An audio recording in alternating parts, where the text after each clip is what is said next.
जय हिंद बच्चों। आज हम सामाजिक विज्ञान में भूगोल के पाठ 1 भारत आकार और स्थिति का अध्ययन करेंगे।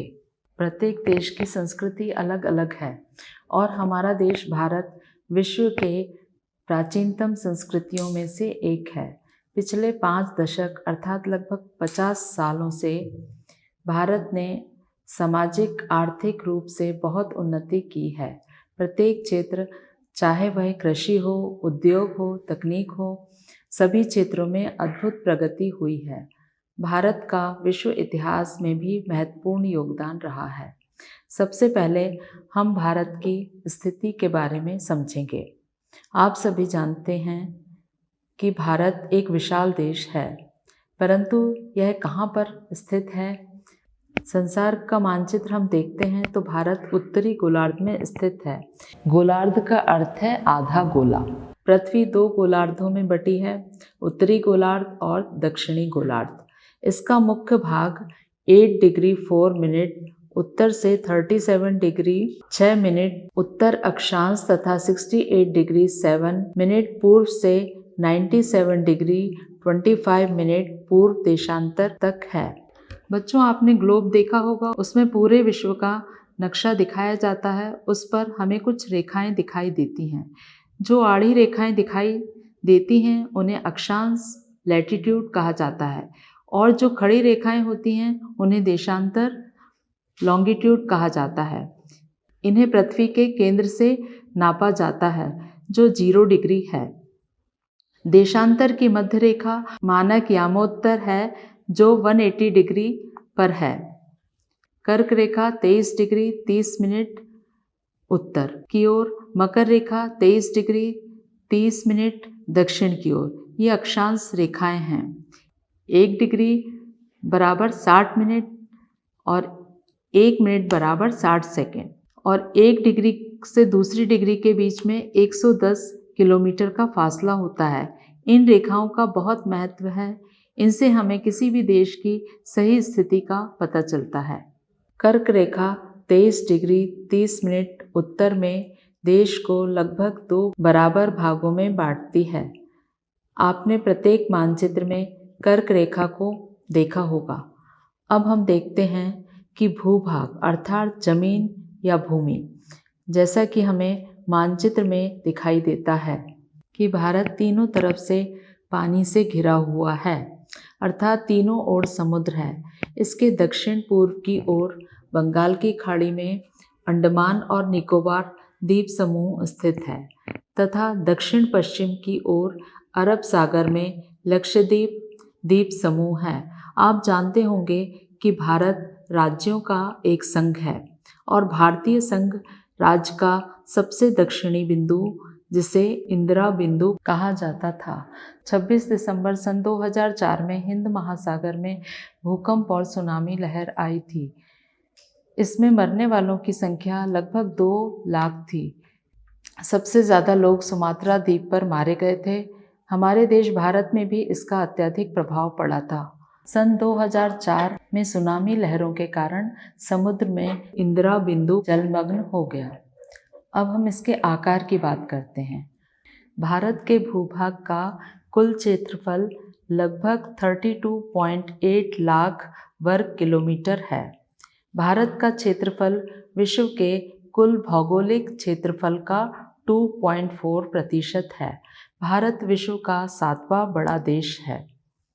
सबसे बड़ा देश रूस है जो कि 17.09 प्रति 10 लाख वर्ग किलोमीटर है। उसके बाद दूसरे नंबर पर कनाडा है जो 9.98 प्रति 10 लाख वर्ग किलोमीटर है। उसके बाद तीसरे नंबर पर आता है संयुक्त राज्य अमेरिका, 9.83 प्रति 10 लाख वर्ग किलोमीटर है। उसके बाद है चीन, 9.60 प्रति 10 लाख वर्ग किलोमीटर। 5वें नंबर पर ब्राज़ील है, 8.51 प्रति 10 लाख वर्ग किलोमीटर। इसके बाद ऑस्ट्रेलिया आता है जो 7.69 प्रति 10 लाख वर्ग किलोमीटर है। इसके बाद हमारा देश भारत आता है जो 3.28 प्रति 10 लाख वर्ग किलोमीटर है। भारत की स्थल सीमा रेखा लगभग 15,200 किलोमीटर है। सीमा रेखा अर्थात मानचित्र में हमें जो बाहरी रेखा या लाइन दिखाई देती है, और समुद्री तट रेखा अंडमान और निकोबार द्वीप समूह तथा लक्षद्वीप समूह को मिलाकर 7,516.6 किलोमीटर है। भारत के उत्तर पश्चिम, उत्तर तथा उत्तर पूर्वी सीमा पर नवीनतम वलित पर्वत हैं। इसके दक्षिण का भूभाग उत्तर दिशा की ओर चौड़ा है और 22 डिग्री उत्तरी अक्षांश से हिंद महासागर की ओर सकरा होता गया है। आपने भारत के नक्शे में देखा होगा कि कर्क रेखा से नीचे की ओर देखने से इसकी चौड़ाई कम होती जाती है। पश्चिम दिशा में अरब सागर तथा पूर्व दिशा में बंगाल की खाड़ी स्थित है। अक्षांश और देशांतर का विस्तार लगभग 30 डिग्री है। जब हम नक्शे में देखते हैं तब पूर्व से पश्चिम का विस्तार उत्तर से दक्षिण के विस्तार की अपेक्षा कम प्रतीत होता है। उत्तर से दक्षिण का विस्तार 3,214 किलोमीटर है और पश्चिम से पूर्व तक का विस्तार 2,933 किलोमीटर है। गुजरात से अरुणाचल प्रदेश के स्थानीय समय में 2 घंटे का अंतर है। सूर्योदय अरुणाचल प्रदेश के पूर्वी भाग में गुजरात के पश्चिमी भाग की अपेक्षा 2 घंटे पहले उदय होता है अर्थात दिखाई देता है, जबकि दोनों राज्यों में घड़ी एक ही समय दर्शाती है। आप जानते हैं कि ऐसा क्यों होता है?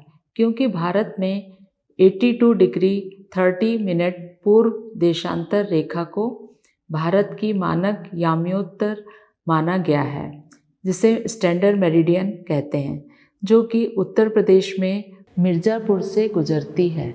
अक्षांश का प्रभाव दक्षिण से उत्तर की ओर दिन और रात की अवधि पर पड़ता है। आप देखते हैं कि भारत का पूर्व की ओर कम भाग है और मानक यामोत्तर से पश्चिम की ओर ज़्यादा भाग दिखाई देता है। कन्याकुमारी भारत के दक्षिण में स्थित होने के कारण भूमध्य रेखा इक्वेटर से बहुत निकट है। कश्मीर भारत के उत्तर में स्थित होने के कारण भूमध्य रेखा से बहुत दूर पड़ जाता है। भूमध्य रेखा पर दिन और रात बराबर होते हैं, इसलिए जो स्थान भूमध्य रेखा के निकट होंगे, जैसा कि कन्याकुमारी है, वहाँ दिन और रात के समय का इतना अंतर नहीं होता। जैसे जैसे हम भूमध्य रेखा से दूर चलते जाएंगे, वैसे वैसे दिन और रात के समय में भी अंतर पड़ता जाएगा। इसी कारण कश्मीर में जो भूमध्य रेखा से कन्याकुमारी की अपेक्षा बहुत दूर है, दिन और रात के समय में काफ़ी अंतर पड़ जाता है। भारत तथा विश्व के मानचित्र में भारत एशिया महाद्वीप के पूर्व दिशा और पश्चिम के मध्य में स्थित है। भारतीय भूभाग एशिया महाद्वीप का दक्षिणी विस्तार है, अर्थात भारत एशिया महाद्वीप के दक्षिणी दिशा की ओर है। हिंद महासागर, जो कि पश्चिम में यूरोपीय देशों को और पूर्व दिशा की ओर एशियाई देशों को मिलाता है। यूरोपीय देश जैसे इटली, बेल्जियम, ऑस्ट्रिया आदि एशियाई देशों में भारत, पाकिस्तान, बांग्लादेश, भूटान, नेपाल आदि आते हैं और भारत को केंद्रीय स्थिति प्रदान करते हैं। दक्षिण का पठार हिंद महासागर में शीर्षवत फैला हुआ है और पश्चिम एशिया, अफ्रीका और यूरोप के देशों के साथ साथ पूर्वी एशिया के देशों से भी पूर्वी तट के माध्यम से निकटतम संबंध बनाए हुए हैं। हिंद महासागर में किसी भी देश की तटीय सीमा भारत जैसी नहीं है। भारत की इसी महत्वपूर्ण स्थिति के कारण ही इसे हिंद महासागर कहा जाता है, या इसका नाम हिंदुस्तान के नाम पर है। सुएज नहर लाल सागर और भूमध्य सागर को जोड़ने वाली एक नहर है। सन 1858 में एक फ्रांसीसी इंजीनियर की देखरेख में स्वेज नहर का निर्माण शुरू हुआ था। 10 वर्षों में यह नहर बनकर तैयार हो गई थी। सन 1869 में यह नहर यातायात के लिए खुल गई थी। सन 1869 में स्वेज नहर के खुलने से भारत और यूरोप के बीच की दूरी 7000 किलोमीटर कम हो गई है। भारत का विश्व के देशों के साथ संपर्क युगों पुराना है, परंतु यह संबंध जल मार्गों की अपेक्षा भूमार्गों से होकर था। उत्तरी पर्वतों के दर्रों से अनेक यात्री प्राचीन काल में भारत आए। दर्रा अर्थात पहाड़ों के बीच एक सकरा हुआ आने जाने का मार्ग, जहाँ से प्राचीन समय में लोग आया जाया करते थे। समुद्री मार्गों के बारे में बहुत समय तक पता नहीं था। उन मार्गों से ही प्राचीन समय से विचारों और वस्तुओं का आदान प्रदान होता रहा है। भारत का पश्चिम, मध्य और पूर्वी एशिया तथा दक्षिण एशिया के पड़ोसी देशों के साथ एक आश्चर्यजनक संपर्क रहा है। इसी प्रकार उपनिषदों के विचार, रामायण तथा पंचतंत्र की कहानियाँ, भारतीय अंक प्रणाली एवं दशमलव प्रणाली आदि संसार के विभिन्न भागों तक पहुँच सके। मसाले, मलमल आदि के कपड़े तथा व्यापार के अन्य सामान भारत से विभिन्न देशों को ले जाए जाते थे।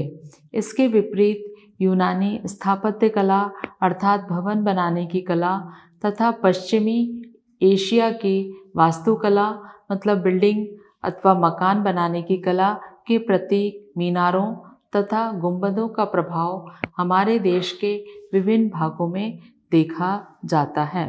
अब हम भारत के पड़ोसी देशों की बात करते हैं। आपने मानचित्र में अपने देश की सीमा से लगे हुए पड़ोसी देशों को देखा होगा। भारत का दक्षिण एशिया में एक महत्वपूर्ण स्थान है। भारत एक संघीय देश है। इसमें 28 राज्य और 8 केंद्र शासित प्रदेश हैं। आपको शायद ज्ञात होगा कि जम्मू कश्मीर, जो कि पहले एक राज्य था, अब केंद्र शासित प्रदेश बना दिया गया है। उसी प्रकार से पहले 9 केंद्र शासित प्रदेश थे। उनमें से दादर और नगर हवेली और दमन और दीव को मिलाकर एक केंद्र शासित प्रदेश बना दिया गया है। पश्चिमी तट पर आने वाले केंद्र शासित प्रदेश दादर एवं नगर हवेली एवं दमन एवं दीव हैं। पूर्वी तट पर आने वाले केंद्र शासित प्रदेश हैं पांडिचेरी और अंडमान और निकोबार द्वीप समूह, और यह सबसे लंबी तटीय रेखा है। बंगाल की खाड़ी के कोरोमंडल तट तक फैला यह दुनिया का सबसे लंबे शहरी समुद्र तटों में से एक है। भारत के उत्तर पश्चिम में पाकिस्तान और अफगानिस्तान है।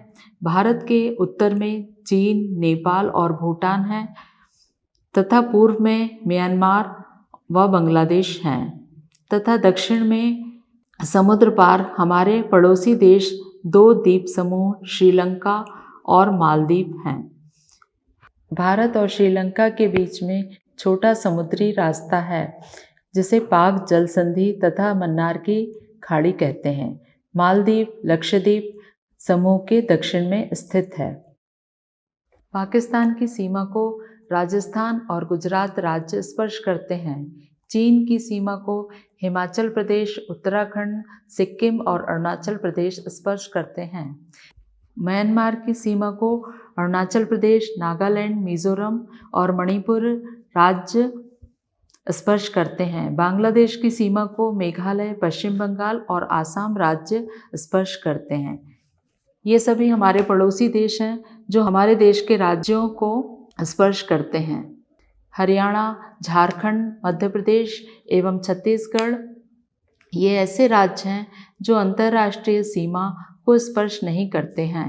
क्षेत्रफल के आधार पर देखा जाए तो राजस्थान सबसे बड़ा राज्य है और गोवा सबसे छोटा राज्य है। अपने पड़ोसी देशों के साथ भारत के भौगोलिक और ऐतिहासिक संबंध बहुत अच्छे हैं।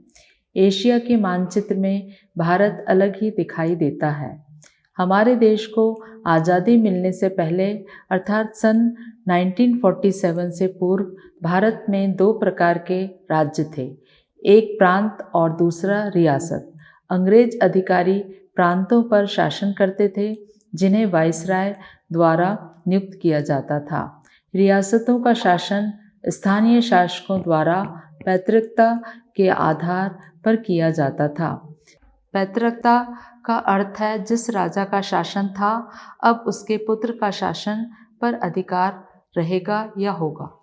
संसार में 7 महाद्वीप हैं, जैसे यूरोप, नॉर्थ अमेरिका, दक्षिण America, Antarctica, Africa, Asia, Australia. Bharat Asia महाद्वीप में स्थित है। इसे उपमहाद्वीप भी कहा जाता है क्योंकि भारत एक विशाल देश है। इसका बड़ा ही विस्तृत क्षेत्र है जो 32,87,263 वर्ग किलोमीटर है। साथ ही यह विश्व का एक बड़ा देश है। भारत अपने क्षेत्रफल में फ्रांस से 6 गुना, जर्मनी से 9 गुना और बांग्लादेश से 23 गुना बड़ा है। इसके अलावा भारत एशिया महाद्वीप का एक मुख्य भाग है जो एशिया से प्राकृतिक विभाजकों जैसे पहाड़ों और नदियों से अलग थलग हो जाता है। इसकी अपनी जलवायु है और अपनी एक अलग सांस्कृतिक लक्षण है। कर्क रेखा के भारत के मध्य से गुजरने का महत्व भी बहुत अधिक है। इसके कारण भारत 2 विभिन्न प्रकार के जलवायु खंडों में बंट गया है। भारत का दक्षिणी भाग भूमध्य रेखा और कर्क रेखा के बीच स्थित है और स्वाभाविक रूप से उत्तरी भागों की अपेक्षा गर्म है। उत्तरी क्षेत्र में मध्याह्न का सूर्य कभी भी सीधा सर पर नहीं रहता। उदाहरण के तौर पर दिल्ली कर्क रेखा के उत्तर में स्थित है, इसलिए यहाँ मध्याह्न का सूर्य वर्ष में 2 बार ठीक सिर के ऊपर नहीं होता, जबकि कलकत्ता और अहमदाबाद कर्क रेखा के दक्षिण में स्थित है, इसलिए यहाँ मध्याह्न का सूर्य वर्ष में 2 बार ठीक सर के ऊपर होता है। गोलार्ध पृथ्वी के मानचित्र के वे 2 हिस्से हैं जो भूमध्य रेखा इक्वेटर द्वारा उत्तरी और दक्षिणी गोलार्ध में बराबर बांटे जाते हैं। गोलार्ध से आशय है आधा गोला। उत्तरी गोलार्ध पृथ्वी का वह भाग है जो भूमध्य रेखा के उत्तर में है। उत्तरी गोलार्ध का उत्तरी छोर तथा दक्षिणी गोलार्ध का दक्षिणी छोर बहुत ज़्यादा ठंडा होने के कारण वहाँ बर्फ अधिक होती है। बच्चों, आप जानते हैं कि अंतर्राष्ट्रीय व्यापार क्या है? अंतर्राष्ट्रीय का अर्थ है दूसरे देश और व्यापार का अर्थ है कोई सामान दूसरे देशों से मंगवाना या दूसरे देशों को भेजना। परिभाषा के रूप में हम कह सकते हैं कि अंतर्राष्ट्रीय व्यापार अंतर्राष्ट्रीय सीमाओं या क्षेत्रों के आर पार पूंजी, माल और सेवाओं का आदान प्रदान करना है। तीनों ओर समुद्र से घिरा होने के कारण भारत दोनों पूर्वी और पश्चिमी दिशाओं वाले देशों में आसानी से व्यापार कर सकता है, जबकि नेपाल और अफगानिस्तान जैसे चारों ओर भूमि से घिरे हुए देश ऐसा नहीं कर सकते। भारत के लिए 3 ओर समुद्र होना एक प्रकार से बहुत ही लाभदायक है। भारत के पूर्वी और पश्चिमी तटों के साथ समुद्र लगता है, इसलिए वह अपनी पूर्वी तट से पूर्वी दिशा में स्थित देशों और पश्चिमी तट से पश्चिम में स्थित देशों से आसानी से व्यापार करके उत्तरोत्तर प्रगति कर सकता है। इसी स्थिति का लाभ उठाते हुए उसने चारों ओर से प्राचीन काल और मध्यकाल में इतना धन इकट्ठा कर लिया था कि विश्व भर में उसे सोने की चिड़िया कहा जाने लगा। हिंद महासागर में अपनी केंद्रीय स्थिति के कारण प्राचीन काल में भारतीय राजाओं ने केवल अपनी आर्थिक स्थिति ही मजबूत नहीं की, बल्कि श्रीलंका, इंडोनेशिया के अनेक टापुओं, म्यांमार, सियाम आदि देशों में अपनी बस्तियां भी बसाईं। पूर्व से पश्चिम और पश्चिम से पूर्व जाने वाला कोई भी समुद्री जहाज हो, उसे भारत के किसी न किसी बंदरगाह से होकर अवश्य जाना पड़ता था। बंदरगाह उस स्थान को कहते हैं जहां जहाज रुकते हैं, वहां पर ही इन्हें सामानों से भरा जाता है और खाली किया जाता है। इस कारण भारतीय व्यापार को बहुत प्रोत्साहन मिला। यदि भारत के तीनों ओर समुद्र नहीं होता तो उसकी स्वतंत्रता और स्वच्छंदता पर अवश्य ही कई अंकुश लग जाते और उसे अनेक देशों के ऊपर से उड़ान भरने के लिए उनसे आज्ञा भी लेनी पड़ सकती थी। अपनी भौगोलिक स्थिति के कारण भारत ने प्राचीन काल से ही संसार के विभिन्न देशों के साथ अपने घनिष्ठ संबंध स्थापित कर लिए, जो समय के साथ साथ उत्तरोत्तर बढ़ते गए।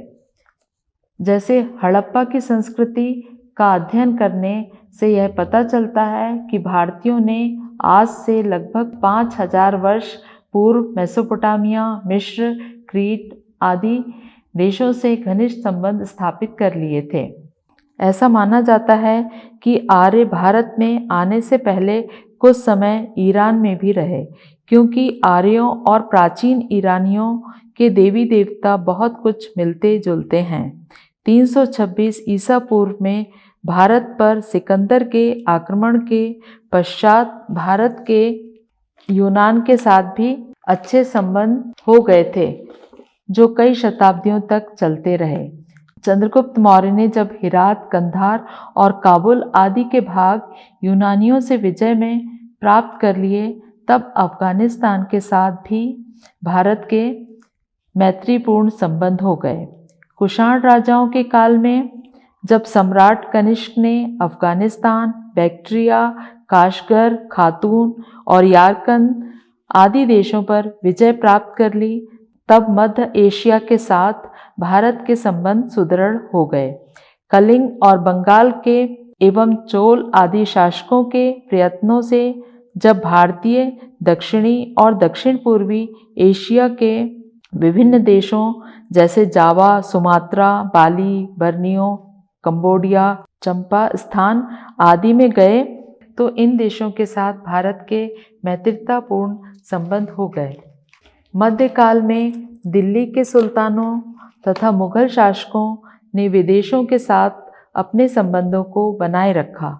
मुगलों के वैभव को देखकर पश्चिमी देशों, विशेषकर ईरान और अरब देशों के बहुत से विद्वान भी भारत आने लग गए थे। ये सब हिंद महासागर में अपनी केंद्रीय स्थिति के कारण ही प्राचीन काल और मध्यकाल से ही संभव हो पाया था।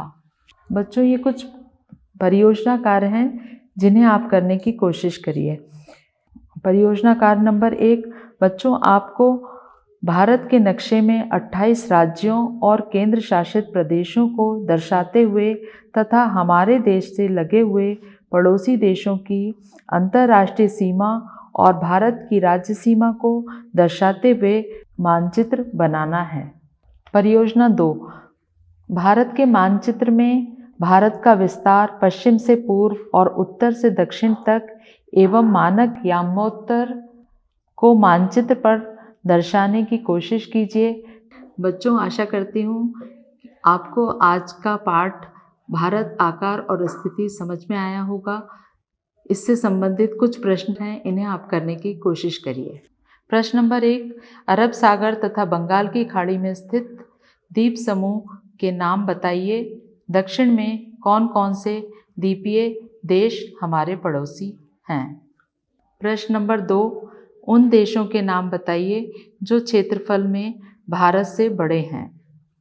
प्रश्न नंबर 3, सूर्योदय अरुणाचल प्रदेश के पूर्वी भाग में गुजरात के पश्चिमी भाग की अपेक्षा 2 घंटे पहले क्यों होता है, जबकि दोनों राज्यों में घड़ी एक ही समय दर्शाती है? स्पष्ट कीजिए। प्रश्न नंबर 4, हिंद महासागर में भारत की केंद्रीय स्थिति से इसे किस प्रकार लाभ प्राप्त हुआ है।